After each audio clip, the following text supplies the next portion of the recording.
ওয়া আনতুমুল আলাউনা, বিজয় তোমাদের জন্য নিশ্চিত। সুবহানাল্লাহ পড়েন। বিজয় তোমাদের আসবেই, আজ না হোক কাল বিজয় আসবেই। বিজয় দিবে কে? বিজয় দিবে কে? ভয় পাওয়ার কোনো কারণ নাই।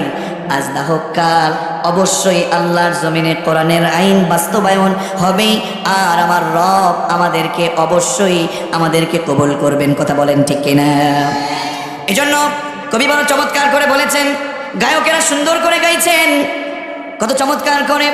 আজ নয় কাল আসবে রে সেই দিন, উড়বে পতাকা, উড়বে কালিমার, কেটে যাবেই যাবে সকল অন্ধকার, আকাশে বাতাসে বাজবে সুখের বিন। আজ নয় কাল আসবে রে সেই দিন, ঠিক না? সুতরাং ভয় পাওয়ার কোনো কারণ আমার বন্ধুগণ। তাহলে আল্লাহর পথে যদি অবিচল থাকেন, আল্লাহর পথে যদি গোলামি করেন, এই অবস্থায় যদি আপনার মৃত্যু হয়,